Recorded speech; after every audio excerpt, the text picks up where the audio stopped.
In Martha P. Nockemson's article, What Are You Looking At? Rereading the Gangster Genre Through the Sopranos, she takes an in-depth look at the masculinity shown in many gangster movies in the past and the ways in which The Sopranos challenges these genre-defining traits. The show is able to do this through its mise-en-scène and character performance in therapy sessions, such as the ones shown on screen. Phillips head screw, and I'm working on screwing it. And when I get it unscrewed, my penis falls off. All it takes is a single screw for the symbol of his masculinity to fall off. Once this happens in his dream, he tries to find someone else to fix it. He doesn't put it back on himself. He subconsciously doesn't think he is able to do it himself. He needs one of his guys to do it. Grabs it in its beak. With dialogue, we can see why Tony is so uncomfortable. He talks about a dream where he is unscrewing the Phillip head screw that is his belly button, but when he does, his penis falls off. Now, while this can be an embarrassing or almost funny dream, the writers and directors, however, play it straight. Melfi doesn't laugh, she just observes and lets him continue. Pelican? Flamingo?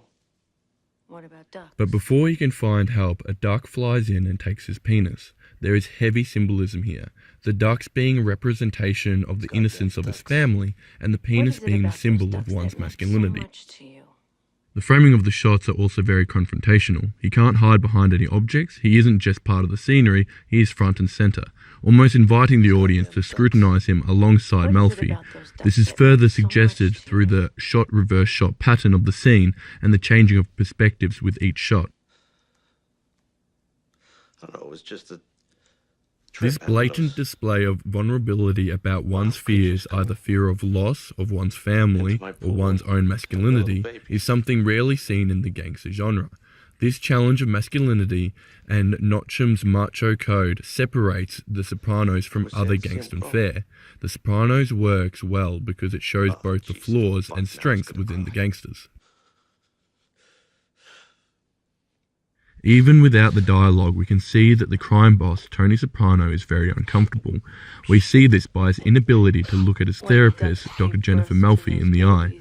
Tony's suit also seems restrictive, its collar looking like it's almost choking him.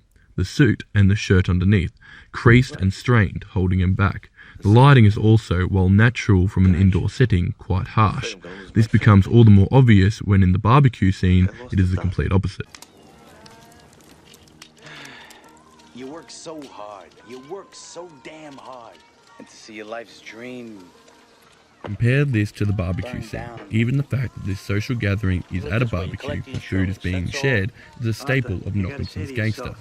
Tony is now wearing softer cotton clothing. He has an open neck shirt with no choking collar. He is once again a part of the scenery. The shots are much closer, almost making him imposing. The low angle shots also make the other gangsters look big. Tony is also a lot more comfortable, even smiling.